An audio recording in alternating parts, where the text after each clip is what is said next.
Is it too much? Yeah. Never.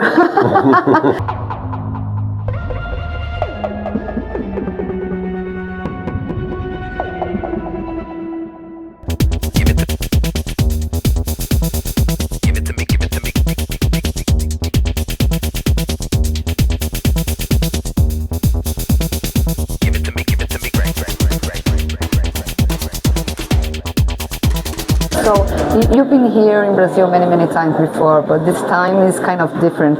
Yeah, the Mix Festival, I mean, I'm not sure the genesis of it, but, there was a Mix New York as well, which I showed my early work in the 80s. And in fact, Raj Rajendra, who's now the film and video curator at the Museum of Modern Art in New York, started out at the Mix Festival showing my early films, and then gave me a retrospective at the MoMA in 2015. So, I grew up with these festivals, and they support artists, and that's the function of these queer film festivals, to support artists like me who started out making very modest small films and that didn't have distribution, and so it's like a symbiotic relationship with the festivals. So and since then, now I'm making different kinds of films. I'm making bigger budgeted independent films that are financed by the Canadian government, the Quebec government, and but I continue to make kind of pornographic films as well, and film festivals are always the best way to get your work seen. There's a small room here at the Museum of Sound and Image where you can go into a very intimate little dark room and watch all my short films, starting from the very first ones I made in the late 80s, starting I think in 1988. Right up to the ones I've made in the last couple of years. I have a term that I love it that you use, that is pornology. Well, it was a joke. That was in my movie Super 8.5, where Super 8.5 was my second feature film, and I made my first film, No Skin Off My Ass, in 1991, and it was with my boyfriend at the time. Who I made him shave his head and play a skinhead. I played a gay hairdresser who's obsessed with a skinhead. We had sex in the film. It was shot in Super 8. Never expecting it to be seen outside of Toronto. It was only meant for punk clubs and alternative gay art spaces. It got on the film festival circuit. It gained a cult following, and suddenly our sex life was being splashed all over the world, which wasn't the intention to begin with. Right? So Super 8.5 was my response to that.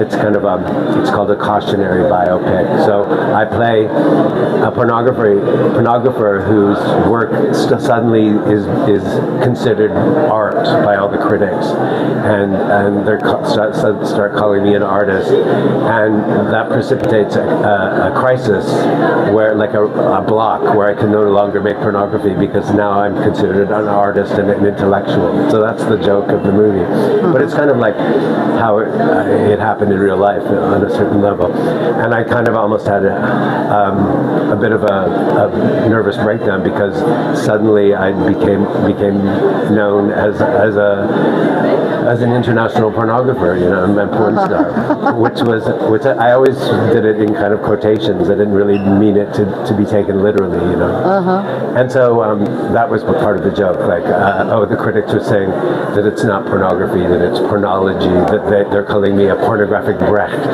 that I'm,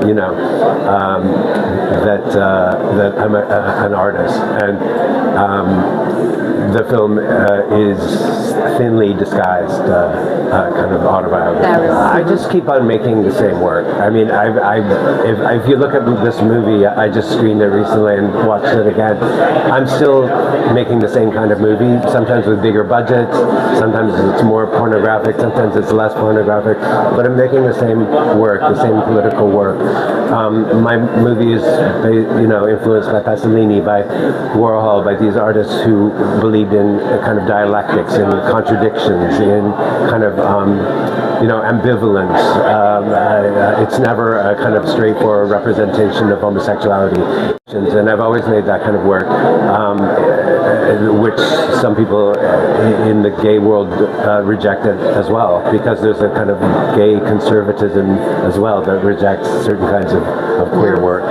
But the world changes, it gets more conservative, sometimes it gets more liberal, but I just keep doing the same thing. And sometimes I'm in favor, sometimes I'm out of favor, sometimes my work is considered more relevant, sometimes less relevant. I think the kind of work I'm making now, that I've just made with The Visitor,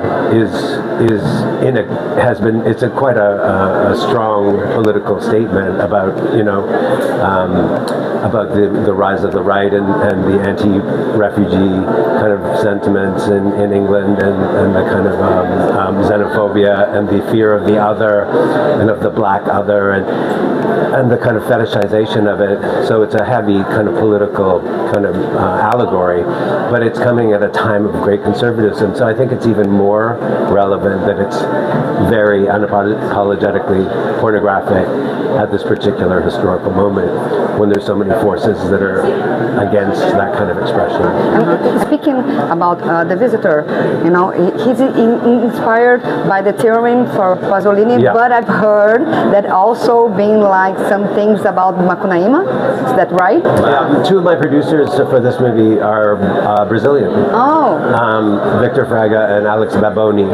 And they drew my attention to this movie. I was trying to figure out how to, not to give spoilers for the end of the movie, but there's a particular Brazilian film where there's like an adult birth in it, and like a woman giving birth to an adult. And so I kind of stole that idea from the Brazilian. So thank you very much for this conversation.